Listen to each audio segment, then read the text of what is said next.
He was a CEO. She was his 7 months pregnant wife, and she was his ambitious mistress. In the middle of the year's most lavish charity gala, Morgan Thorne made his choice. He didn't just abandon his wife, Emiya. He handed the microphone to his mistress, Soraya, and let her publicly humiliate the mother of his child. He let her mock Emiya's pregnancy, her loyalty, her very worth as a woman. Morgan and Soraya thought they had won. They thought they had all the power. They were wrong. They forgot about her brothers, and the lawyers they were bringing with them. The penthouse on Park Avenue was less a home and more a museum exhibit on wealth. It was all glass, steel, and stark white marble that felt cold underfoot, even in July. Emiya Hayes Thorne, 7.5 months pregnant, felt like one of the exhibits, the fulfilled wife, polished, prized, and profoundly lonely. Her husband, Morgan Thorne, CEO of Thorne Industries, was a man carved from the same material as the apartment. He was handsome, driven, and saw life as a series of acquisitions.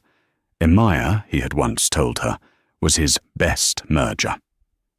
She came from a solid, hard-working family in Boston, the Hayeses, who had built a construction empire from the ground up. She was grounded, beautiful, and possessed a quiet integrity that the old money board members admired. She was, in short, the perfect accessory. Lately that accessory was being left in the box. "I'll be late tonight, Emiya," Morgan said, his voice a familiar, detached baritone from the doorway of their cavernous bedroom. He was adjusting the knot of his Brioni silk tie, his reflection staring back at him in a floor-to-ceiling mirror. Emiya sat up in their enormous bed, rubbing the small of her back. "Again?" "Morgan, the gala is on Saturday. We were supposed to go over the seating chart, and Dr. Brown said—" "Dr. Brown isn't running a multi-billion-dollar aerospace conglomerate," he cut her off, not unkindly, but with a finality that stung. "This merger with Axiom is critical. I need to wine and dine them, you understand." He didn't wait for an answer. He walked over, kissed the top of her head, a sterile, papery peck, and walked out. The heavy click of the apartment door sealing itself was the loneliest sound in the world. Emiya sighed, placing a hand on the taut drum of her stomach. The baby kicked, a small, insistent flutter. "I know, little one," she whispered. "He's busy. It's just work." But she knew it was a lie. The work had a name.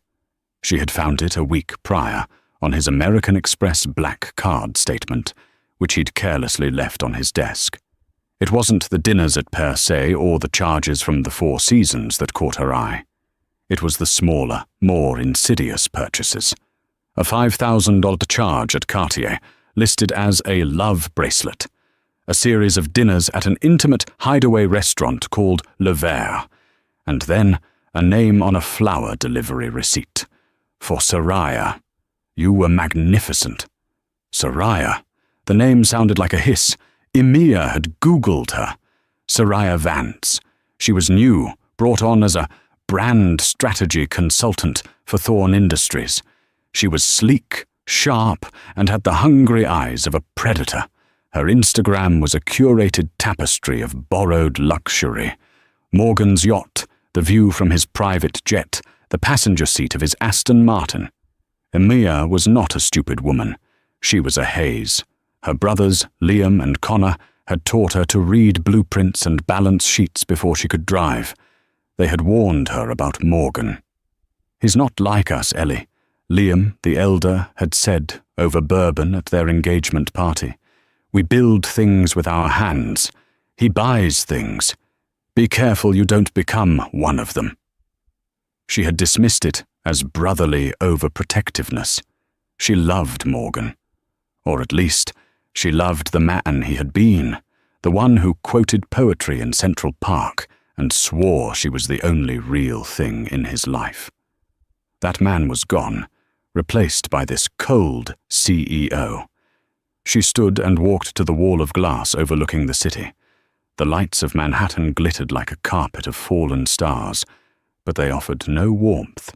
She was isolated, 30 floors above the world, and her marriage was breaking apart. She called Connor, the younger, more fiery of her brothers. Hayes Construction, Connor speaking. His voice boomed, full of life and sawdust. Hey Con, it's me. The shift in his tone was immediate. Ellie, you okay? You sound tired. Is that bastard working you too hard?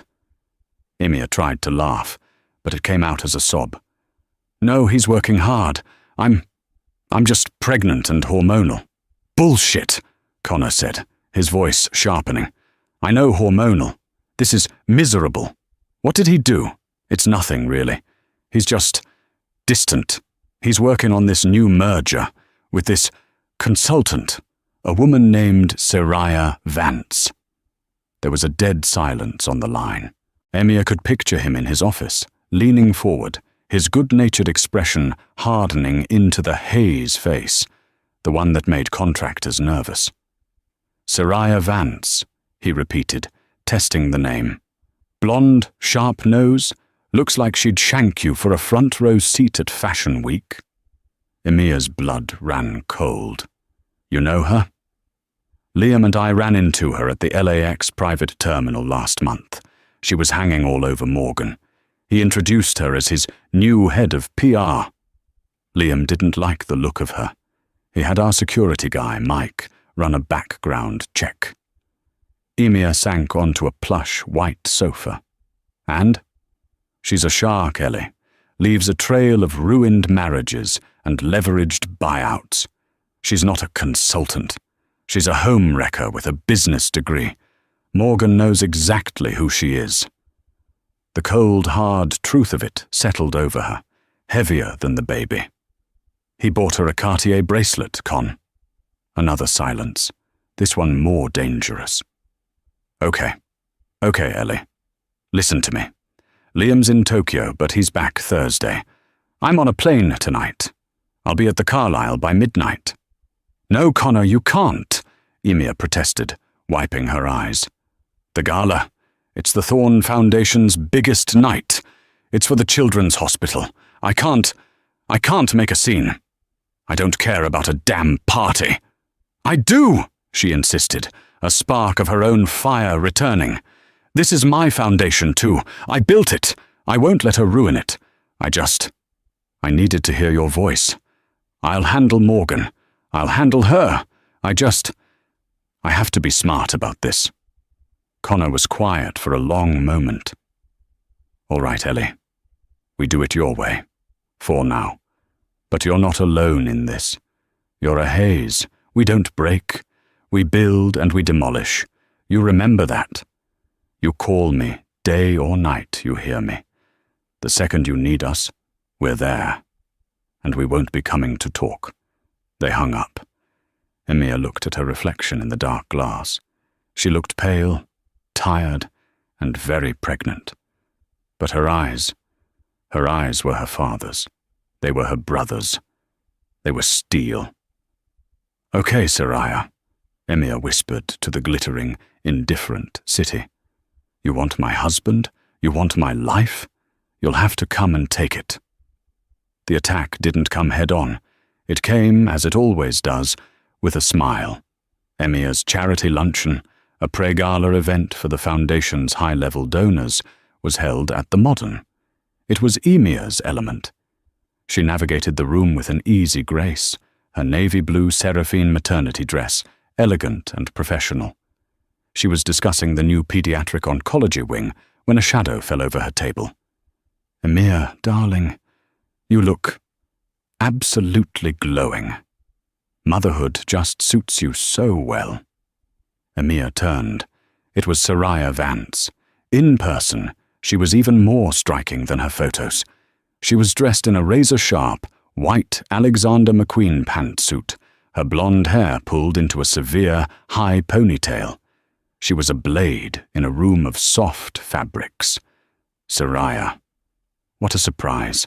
I didn't realize you were a donor. Maya said, her voice smooth as cream. "Oh, I'm not," Soraya laughed, a light, tinkling sound that grated on Emir's nerves. "Morgan sent me. He said you were handling all this domestic stuff, and he wanted to make sure the corporate vision was represented. We're partners, after all." She said, partners with a proprietary emphasis, her eyes scanning Amaya from head to toe. The look was not subtle. It was a sizing up. This is what he's tied to? This is what I have to beat? "How kind of him," Emir said, taking a sip of water. "But the foundation is quite separate from Thorn Industries. This is about philanthropy, not P&L. "Oh, but isn't everything?" Soraya purred, sliding into the empty chair beside Amaya. She leaned in conspiratorially. "That's what Morgan and I always say. Everything is a transaction. You just have to know what you're willing to pay." She glanced pointedly at Emir's swollen abdomen. "And what you're willing to carry." The table went quiet.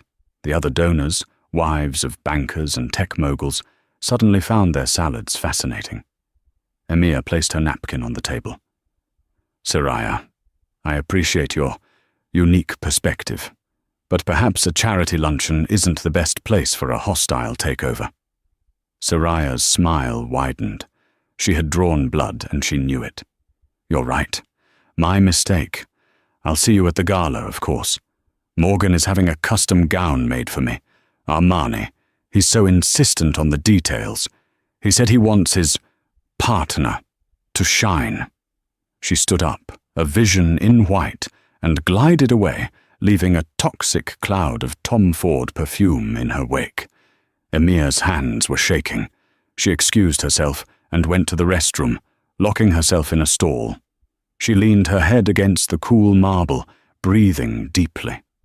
This was worse than she thought. This wasn't a secret affair.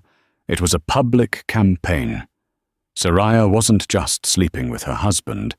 She was auditioning for her job. That evening, Morgan came home early, which meant 9 p.m. He found Emir in the nursery, rocking in the chair they had picked out together. "You missed the luncheon?" she said, her voice flat. "I know, I'm sorry. The Axiom deal is at a critical juncture." He loosened his tie, his gaze distant. "You sent her." That got his attention.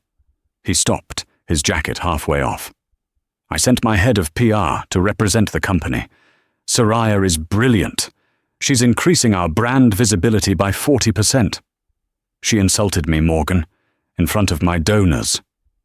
Morgan sighed, the sound of a deeply impatient man. "Emir, don't be dramatic. Soraya is direct. It's the new generation. You're used to the old guard. You're being sensitive. It's the pregnancy." It was his new favorite excuse. Everything that wasn't perfect compliance was the pregnancy. "She insinuated she was your partner. She mocked me for being pregnant." Morgan actually scoffed. "Mocked you? Emir, you wanted this baby. You knew I was busy. I'm giving you everything. This penthouse, a black card with no limit, a child. What more do you want? I have to work. And if work includes smoothing things over with a brilliant, if abrasive consultant, that's what I have to do. Stop being so needy." The word hit her like a slap. Needy. "I'm not needy," she said, her voice dangerously quiet. "I'm your wife. And you will be my wife," he said, walking over and trying to rub her shoulders. She flinched. "This is just a stressful time, baby. This merger, it's worth $9 billion. It needs my full attention. After it closes, and after the baby comes, everything will go back to normal. I promise." But as he said it, his phone, left on the dresser, lit up. A text message. "Soraya, heard the little wifey was upset. Don't worry, I'll make you feel better tonight. Your place or mine?" Morgan saw Emir read it. He didn't flinch. He didn't apologize. He simply picked up the phone, deleted the message, and put it in his pocket. "Get some sleep, Emir," he said, his voice cold as the grave. "You look terrible, and you have a gala to prepare for. You're representing this family, after all." He left the nursery, leaving her in the dark, surrounded by soft toys and the smell of new paint, her world collapsing in on itself. The final betrayal wasn't a whisper. It was a formal decree. 2 days before the gala, Emir was with the event planner at the plaza, where the gala was being held, finalizing the floral arrangements. "Mrs. Thorne, there's a new item on the schedule," the planner, a nervous woman named Gillian, said, avoiding Emire's eyes. "What is it?" Emire asked, checking the lighting cues. "Mr. Thorne's office called this morning. He's added a co-host." Emir froze. "A co-host? I've hosted this event solo for 5 years. Yes, well, he's insisted. He said he wanted to take the stress off you, given your condition. The new co-host is a Ms. Soraya Vance." Gillian winced, bracing for an explosion. Emir, however, felt a strange, icy calm. Of course, this was the next move. First the private insult, then the public replacement. "And," Gillian continued, "Ms. Vance has also been added to the speaker's docket, right after Mr. Thorne's main address. She's listed as the future of Thorne Industries." The future of Thorne Industries, not Emir, not their child. Soraya. "Thank you, Gillian," Emir said, her voice betraying no emotion. "Please ensure the teleprompter is calibrated for her speech. I wouldn't want her to miss a word." Gillian looked stunned. "Mrs. Thorne? Are you all right?" "I'm perfectly fine," Emir said, gathering her purse. "The lilies are a lovely choice." She walked out of the plaza, head held high, and got into her driver-provided Mercedes. As soon as the door closed, she dialed. "Liam, are you back?" "Just landed at Teterboro." "What's wrong?" "He's replacing me," Emir said, the words tumbling out.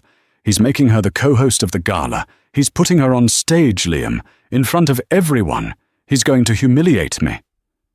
"No, he's not." Liam's voice was flint. "He's not. I'm calling Connor. We're handling this. Tonight." "No," Emir said. "Don't you see? This is what they want. They want me to scream, to cry, to make a scene. They want to paint me as the hysterical pregnant wife. If I fight them now, I look like the problem. Morgan will use it to justify everything. See? She's unstable. I can't win that way. So what's the plan, Ellie? You let them do it? You let this viper stand on your stage and take your life?" Emir watched the people of New York, anonymous and busy, rushing down Fifth Avenue. "No, I'm going to let them try. I'm going to go to that gala. I'm going to wear my best dress, and I'm going to hold my head high. I'm going to let them show the world exactly who they are. And I want you and Connor to be there." "We'll be there," Liam said. "But Ellie, we can't not just as my brothers," Emir interrupted, a new, hard resolve in her voice. "Come as the heads of Hayes Construction. Bring your security, bring your poise. But Liam, bring your lawyers." There was a pause, a long, impressed, and frankly terrifying pause. "Ellie," Liam said, a new respect in his tone. "I've already got them on retainer. I called them the day Connor told me about Vance. They've been digging for 2 weeks. What have they found? More than you can imagine. Morgan isn't just a bastard, Emir. He's a criminal. And he's been using you." Emir's heart hammered. "What do you mean, using me?" "I'll explain on Saturday. Just be strong. Can you be strong for 48 more hours?" Emir looked at her rounded belly in the reflection of the car window. She wasn't just fighting for herself anymore. "I can," she said. "Good. One more thing. Our guys, they found something in Morgan's office trash, a receipt for a prosthetic baby bump from a theatrical prop store in the village. Emir's mind reeled. What? Why? We don't know, Liam said. But be ready for anything, Ellie. This Soraya, she's not just a mistress. She's a con artist. The night of the confrontation, Emir was packing a small, just-in-case bag in her dressing room when Morgan came in. He was already in his tuxedo. He looked devastatingly handsome, and Emir felt a pang of a loss so deep it almost buckled her knees. "You're still going?" he asked, genuinely surprised. "I thought, after I made Soraya co-host, you'd take the hint. Stay home. Rest." "And let her have my stage?" Emir said, zipping the bag. "My foundation, my life. No, Morgan, I'll be there." He sighed, that martyr's sigh. "Emir, you're making this so difficult. It doesn't have to be. This thing. With Soraya, it's just business. It's a power couple move. It's good for the brand." "And what am I? Bad for the brand?" she asked, turning to face him. "You," he said, walking to her and placing a hand on her stomach, "are the legacy. You're the mother of my heir. That's a different, safer role. Soraya is for the front line. It's just how it is. You're my wife. She's my partner. Why can't you just accept that?" The sheer, breathtaking arrogance of it was what finally severed the last thread of love she had for him. He wasn't just a cheater. He was a narcissist of such epic proportions that he genuinely believed he could have both. "I'll see you at the gala, Morgan," she said, pushing his hand off her belly. "I hope your partner is ready for her close-up." The grand ballroom at the plaza was a sea of black ties, diamonds, and forced smiles. The air buzzed with the sound of a string quartet and the clinking of champagne glasses. Emir Thorne, in a custom midnight blue gown by Oscar de la Renta that draped her pregnancy in ethereal chiffon, was a portrait of serene dignity. She greeted senators, philanthropists, and board members as if her heart wasn't a lead weight in her chest. Morgan and Soraya worked the other side of the room. Soraya was a slash of scarlet silk, a custom Armani gown that was indecently low-cut and impossibly tight. She was plastered to Morgan's side, her hand possessively on his arm, her laugh loud and sharp. They were the power couple. Emir was the relic. Emir saw her brothers enter, Liam and Connor. They were not in tuxedos. They were in dark, impeccably tailored Xenia business suits. They looked less like guests and more like a hostile takeover, which Emir supposed they were. They gave her a single, firm nod from across the room before melting into the shadows near the back entrance, flanking two other individuals, a man and a woman in equally severe suits, carrying briefcases. The lawyers. Dinner was a blur. Emir picked at her food, aware of the pitying glances and the whispers. So blatant. Poor thing. And pregnant too. Heard he's giving Soraya a board seat. Finally the lights dimmed. Morgan took the stage to a wave of applause. He was a charismatic speaker, all charm and confidence. Thank you," he beamed. "Welcome all of you to the Thorne Foundation's greatest night. Tonight we celebrate a new wing for the hospital, but we also celebrate a new vision." He spoke for 10 minutes about synergy and forward-thinking partnerships. Emir could have recited the speech by heart. "But I couldn't have done this alone," he continued, his voice dropping. "This last year has been one of incredible growth, and I have to thank the person who has been my rock, my inspiration, and my true partner in this new vision."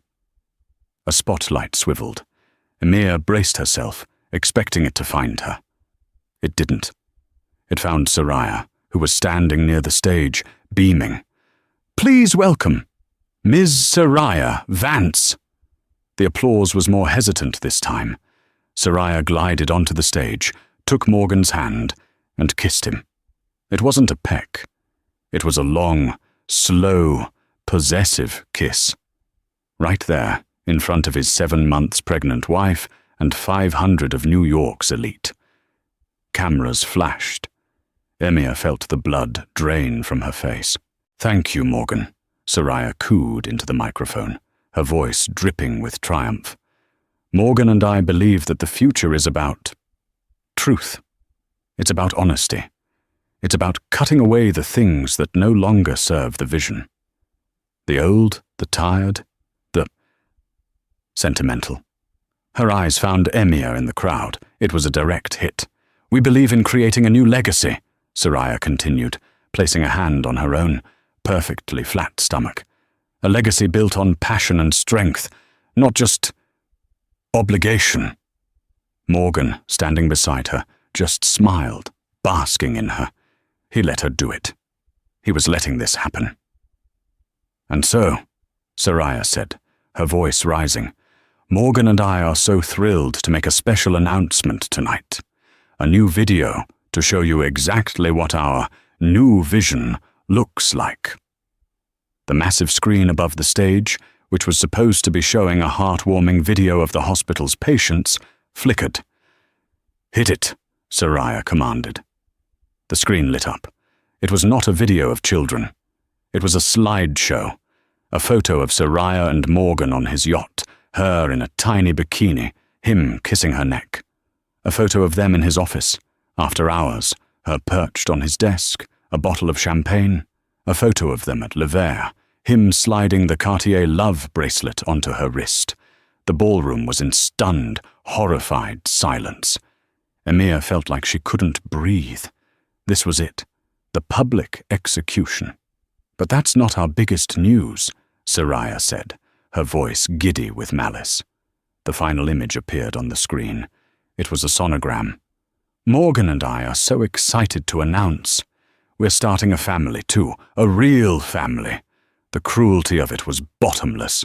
Soraya turned, her scarlet dress flashing, and walked directly off the stage, microphone in hand, toward Emire's table. The spotlight followed her. Emire was frozen, 1,000 camera phones pointed at her. She was trapped. Soraya stopped right in front of her, leaning down, her voice a venomous whisper that the microphone picked up and blasted through the ballroom. "See, darling?" Soraya whispered, gesturing to the sonogram still on the screen. "He wants an heir, someone to continue the real line, not just this." She reached out a manicured finger and, in front of everyone, tapped Emire's pregnant belly with a look of utter disgust. "It's over," Soraya smirked. "You've been replaced." Emir just stared, tears blurring her vision. The humiliation was absolute. She had lost. And then, "That's enough." The voice was not Liam's. It was not Connor's. It was a voice of pure, cold command. The main ballroom doors, which had been closed, swung open with a crash, flooding the back of the room with light. The 2 men who entered were not part of the gala. They were the men Emir had seen earlier, the ones in the severe business suits. Liam and Connor followed directly behind them, their faces set like granite. The entire ballroom turned. Security guards, hired by the plaza, started to move toward the intruders. But Liam held up a hand. "We're guests," he said, his voice cutting through the silence, "of Mrs. Emir Hayes Thorne." The music had stopped. The spotlight was still on Emir and Soraya. Morgan, finally jolted from his smug stupor, stormed over. "What is the meaning of this? Liam? Connor? This is a private event. Get your people out of here." "They're not our people, Morgan," Connor said, walking past him as if he were furniture. He went directly to Emir, took off his own suit jacket, and wrapped it tenderly around her shaking shoulders. "It's over, Ellie. We're going home." She's not going anywhere, Soraya shrieked, her mask of triumph cracking. This is my night, Miss Vance, said the woman lawyer, stepping forward. Her heels clicked with sharp, terrifying authority on the marble floor. My name is Emily Reed, from Reed Capital Forensics. I'd advise you to be silent. And I, said the older man, stepping up beside her, am Eris Thorne. A collective gasp went through the room. The board members at the front tables sat bolt upright. Morgan's face went from angry to ashen. Uncle Aris, what are you doing here? I thought you were in Zurich. I was, Aris Thorne said, his voice a low rumble of disappointment. I flew in when Ms. Reed's audit became alarming. But before we get to business, I believe my colleague has a question for Miss Vance. Emily Reed, the forensic accountant, looked at Soraya. Her eyes were chips of ice. Miss Vance, Emily said, her voice amplified by the still live microphone Connor had retrieved. You just announced your pregnancy. Congratulations. Soraya, sensing the trap, clutched Morgan's arm. Yes. We're very happy. That's fascinating, Emily said, tapping her briefcase. Because we have here a receipt, dated 2 days ago, from the Thespian's Closet, a theatrical prop shop in the East Village, for one custom silicone 4-month pregnancy prosthetic, paid for by your corporate card. The one Mr. Thorne gave you. Soraya's face crumpled. The lie, so bold and vicious, was now exposed as pathetic. And the sonogram, Emily continued. My associate tracked the source image. It's the first result on Google Images for 12-week sonogram. It's stock photography. Soraya began to hyperventilate. Morgan, tell them it's real. Morgan just stared at her, his mind visibly shattering as he realized the depth of her fraud. He had been played too. She lied to me, he stammered, looking at his uncle. Eris, she lied. Oh, we're just getting started, Morgan, Liam said, stepping forward. That's her lie. Now let's talk about yours. All eyes turned to Aris Thorne. He was the ghost of the family. Morgan's father's brilliant, reclusive brother, who had supposedly cashed out of the company decades ago. Morgan, Aris began, his voice filled with a weary sadness that was somehow more terrifying than anger. When your father died, he left me his half of the company, a 25% stake in Thorne Industries. You all thought I sold it to travel the world. You did, Morgan whispered, clinging to his reality. The shares were bought by a holding company. A holding company that I own, Aris said. I never approved of the way you did business, boy. You were all flash and no foundation. I held those shares, waiting for you to either grow up or implode. Then you met Emir. Aris turned and gave Emir a warm, paternal smile. I had her vetted, of course, not like your associates. She was brilliant, grounded. She was a Hayes. She was, in short, everything you are not. She was the only good decision you ever made. So, on your wedding day, Aris continued, as a gift to her, and in an attempt to stabilize my legacy, I transferred my entire 25% stake into a blind trust. A trust in her name. Morgan's knees visibly buckled. 25%. She controls 25%? She did, Aris corrected. The trust, which I manage as the sole trustee, was ironclad. It had one very specific, very personal clause, a marital misconduct clause. It stipulated that the assets were hers, and by extension, your family's, for as long as she was treated with the respect and fidelity befitting a partner. But, he gestured to the stage, the slideshow, and the sobbing Soraya. In the event of gross marital misconduct, public humiliation, or emotional endangerment, Control of the 25% stake reverts entirely and immediately to me, the trustee. You didn't just cheat on your wife, Morgan. You just handed me back a quarter of your company. A dozen board members were on their feet. "Is this true, Aris?" one yelled. "It is," Aris confirmed, "and as of 3 minutes ago, I am once again the single largest shareholder in Thorn Industries. I am calling an emergency meeting of the board, right here, right now, all in favor of removing Morgan Thorn as CEO, effective immediately, pending a full criminal investigation." Hands shot up all over the room. It was unanimous. "Wait! Criminal!" Morgan shrieked, finally finding his voice. "This is a family matter. You can't." "That's my cue," said Emily Reed, the forensic accountant. She opened her briefcase and pulled out a thick, bound report. "Mr. Thorn," she said, addressing Morgan, "for the last 3 weeks, at the request of the Hayes family and Mr. Oris Thorn, I have been conducting a full forensic audit of Thorn Industries and your personal accounts. You're not just a bad husband, Mr. Thorn. You're a thief." She projected her laptop screen onto the gala's main display, replacing the fake sonogram. It was a flowchart of shell companies. "You've been embezzling," Emily stated, her voice sharp, "for 2 years, funneling corporate funds into shell accounts. SV Consulting, Vance Holdings, Axiom Futura, all feeding into one main account, an account in the Cayman Islands. An account you used to buy Miss Vance her condo at 15 Central Park West, her G-Wagon, her Armani gown.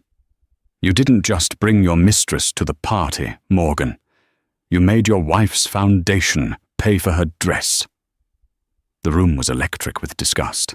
"You," Emily said, pointing at Morgan, "used the Axiom merger as a smokescreen to launder over 80 million. Only Axiom isn't a real company. It's a front, registered to, oh, look at that, Soraya Vance." Soraya, who had been trying to sneak out, was stopped at the door by 2 of Liam's security guys. This is insane," Morgan sputtered, looking around for an ally. There were none. "It's over, Morgan," Liam said, his voice low and final. "You didn't just humiliate my sister. You tried to ruin her. You defrauded her. You used her foundation, her goodness, as your personal slush fund. And now you're going to pay." 2 uniformed NYPD officers, who had been waiting discreetly by the service entrance with Aris, stepped forward. "Morgan Thorn," one of them said, "you're under arrest for wire fraud, embezzlement, and grand larceny." As they cuffed him, Morgan's eyes found Emia's. There was no remorse, only rage. "You!" he spat at her. "You did this! You ruined me!" Emia just looked at him, her hand on her belly, her brother's coat around her shoulders. She said nothing. The officers turned to Soraya. "Miss Vance, you're under arrest for conspiracy to commit fraud." "You can't!" she screamed, all her poise gone, revealing the grasping, terrified creature beneath. "I'm pregnant. I'm pregnant!" she sobbed, clutching the prop bump she was still wearing under her gown. The officer just looked at her. Then at the receipt in Ms. Reed's hand. "Ma'am," he said, "you can take that off at the precinct." The click of the handcuffs ratcheting shut around Morgan Thorn's wrists was the loudest sound Emiya had ever heard. It was louder than the string quartet, louder than the horrified gasps, louder than the frantic, animalistic sobs that were now ripping from Soraya Vance as the reality of her theatrical, fraudulent ploy collapsed around her. In the vacuum of that stunned, opulent ballroom, a new kind of power dynamic was born. The 500 members of New York's elite were frozen, their camera phones still raised as they witnessed the unthinkable, the public, humiliating, and total fall of a king. You did this!" Morgan roared, his face a mask of purple rage, his handsome features contorted into something reptilian. He lunged, a last desperate act of intimidation, but he was tethered by the officer. His eyes, full of pure, undiluted hatred, were locked on Emir. "You ruined me. You ungrateful." "That's enough," Connor Hayes said, his voice a low growl. He hadn't moved from Emire's side. He stepped slightly in front of her, a human shield. His jacket was still wrapped around her shoulders, a warm, protective shroud. Liam was already in motion, his presence commanding. He spoke quietly to his security team, who had seamlessly and silently secured the exits. He nodded to the officers. "Get them out. Use the service entrance. The press is already gathering at the front." "You can't!" Soraya shrieked, clawing at the officer's arm as he tried to lift her. Her scarlet dress was rumpled, her face a grotesque mess of running mascara and terror. The silicone prop bump, dislodged in her panic, was now visibly askew beneath the silk, a lump of pathetic plastic. I'm a victim. He made me. I love him." "Tell it to the district attorney, ma'am," the officer said, his voice flat with indifference. "Let's go." As they were dragged away, Morgan never stopped staring at Emir. His gaze was a promise of vengeance. But Emir, her hand resting on the solid, real life within her, refused to look away. She met his gaze, not with triumph, not with anger, but with the cold, quiet finality of an ending. She was no longer afraid of him. Aris Thorne, his face a portrait of weary disappointment, walked to the stage and took the microphone from the floor where Soraya had dropped it. "Ladies and gentlemen," his voice boomed, steady and strong, "my apologies for the interruption. As of this moment, Thorne Industries is under new leadership. The foundation and all its assets are secure. Please enjoy your evening. The bar is open." It was a masterful stroke of control, but no one was moving. All eyes were on Emir. Liam came to her side. "Ellie, let's go." Connor held out his arm. "Time to go home, sis."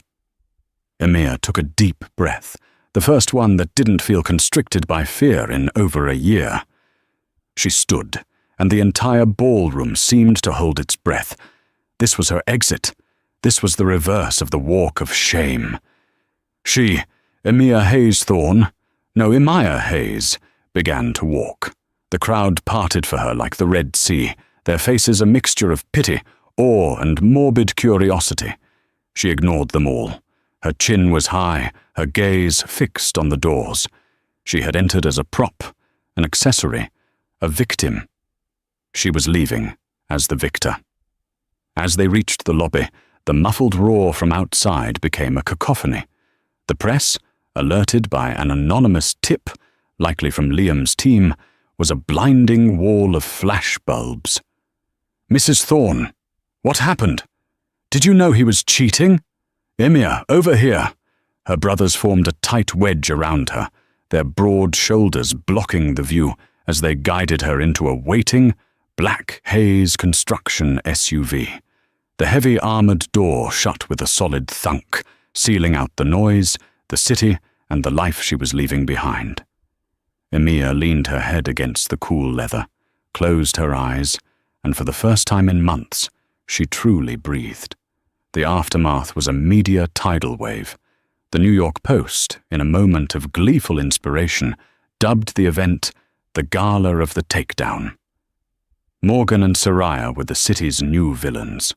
Talk shows dissected every second of the footage, which had been leaked from a dozen angles.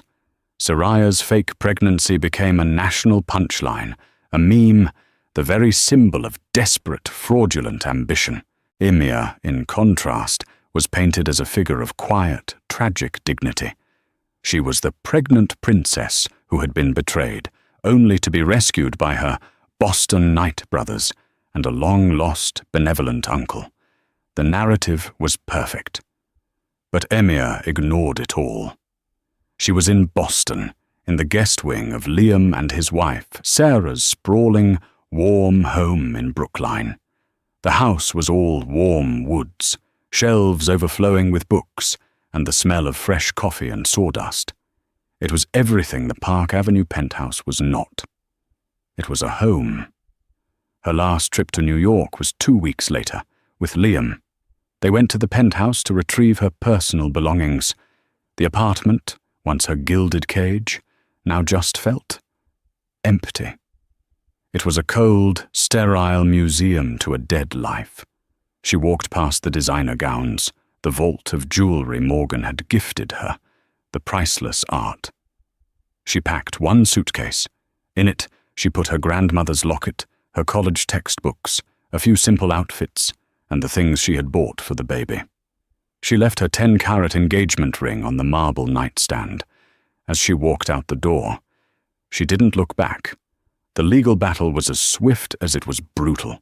Soraya Vance, facing a 2-decade sentence for conspiracy, wire fraud, and her role in the $80 million Axiom scheme, turned on Morgan with the same ruthless speed she had used to try and replace Emir. She sang like a canary, her lawyer said. She detailed in lurid detail how Morgan had planned the entire thing, how they were going to use the gala to publicly disgrace Emir, paint her as unstable and hormonal, and then use Soraya's fake pregnancy to force a divorce settlement that would have left Emir with next to nothing. Morgan's trial was a formality.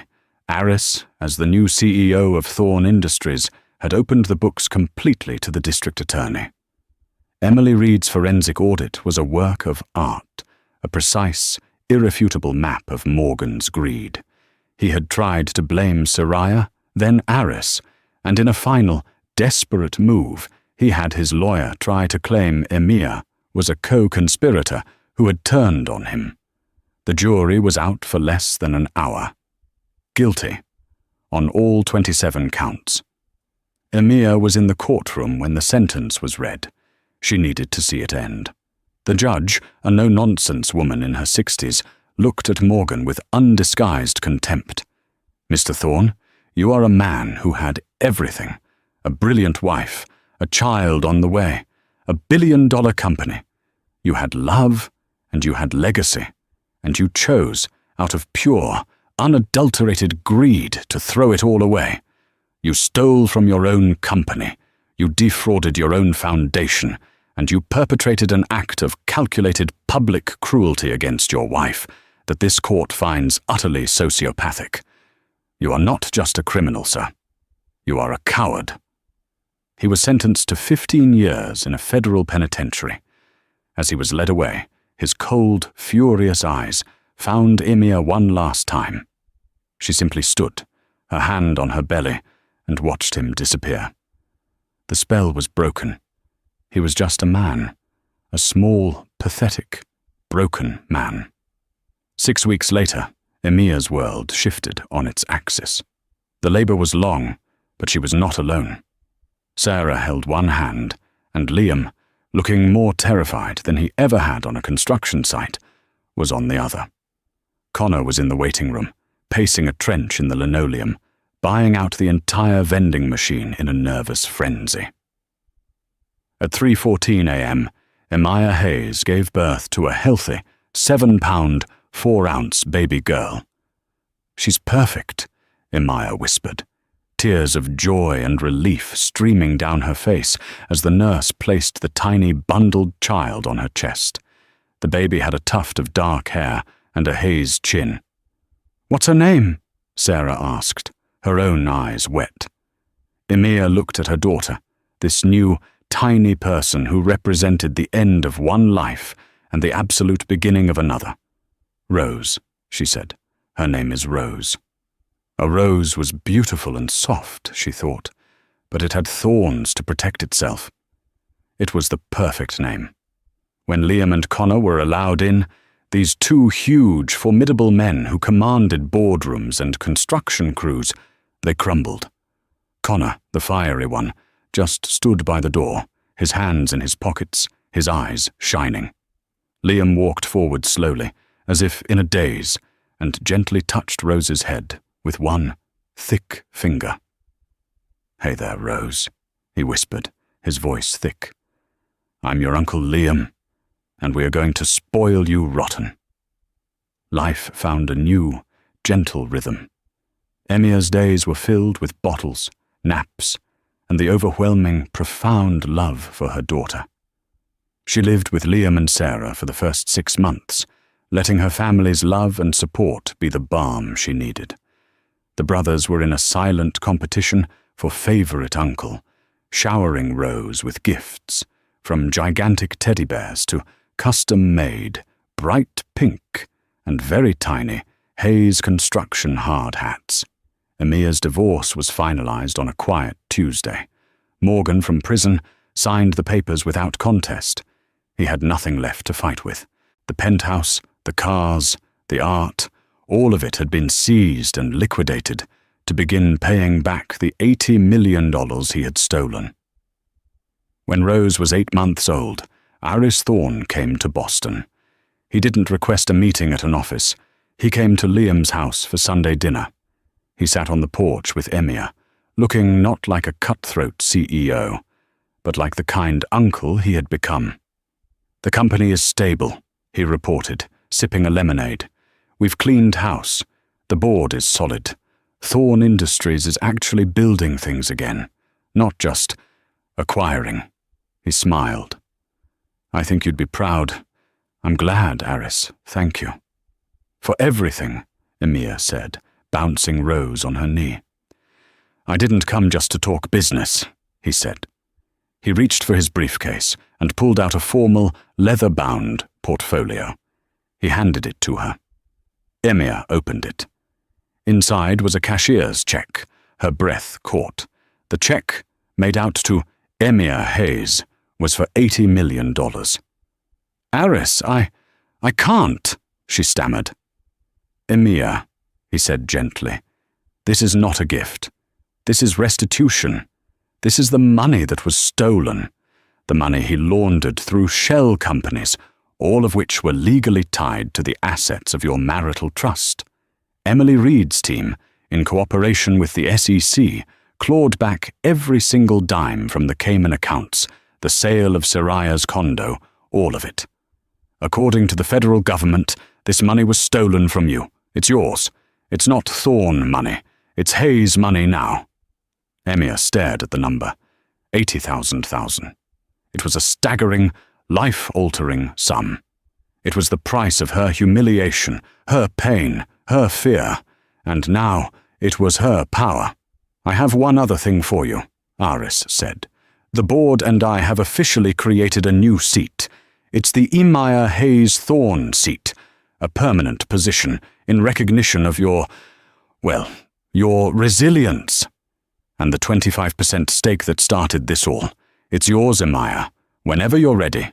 Come back to New York. Help me run this company." Emia looked at the check, then at Aris, then down at her daughter, who was happily chewing on a plastic ring. A boardroom, a seat at the table. It was the life she thought she wanted. It was the life Soraya had tried to kill for. She smiled, a slow, sure smile. "Thank you, Aris. I will consider it. But first, I think I have something else I need to build." 2 years later, the Rose Hayes Center for Women and Children opened its doors in a revitalized neighborhood in Boston. It was not a sterile, foreboding shelter. Emia had commissioned the best architects from her brother's firm to design it. It was beautiful, built from warm red brick, with massive windows that let in the light, a secure inner courtyard filled with playgrounds, and a state-of-the-art childcare facility. It offered free legal aid from a team led by Emily Reed, financial literacy workshops, and trauma counseling. The plaque by the door, unveiled on opening day, was simple. Funded by the Hayes Family Foundation, in honor of all who build new beginnings. Emia, as the center's full-time director, was giving a tour. Her old life of galas and designer gowns felt like a distant, Strange dream. She was dressed in smart trousers and a silk blouse, her hair tied back, her expression one of focused, quiet passion. Her daughter, Rose, now a bright, curious toddler, held her hand, chattering about a butterfly in the garden. They entered a common room, where a new arrival, a young woman named Maria, was sitting on a sofa, clutching a small baby to her chest. She looked pale, exhausted, and utterly terrified. Emir sat down, not opposite her, but gently beside her. "Hi, Maria. I'm Emir. Welcome to the center. That's a beautiful baby." Maria flinched, then relaxed slightly. "Thank you. His name is Leo. It's all so beautiful. I don't feel like I belong here. You can't possibly understand," she whispered, looking at Emire's composed, elegant appearance. You. Emir looked at the young woman, seeing a reflection of herself from a lifetime ago. The same bone-deep fear, the same feeling of being trapped. She leaned in, her voice soft but firm. "I do understand. I know what it feels like to be afraid in your own home.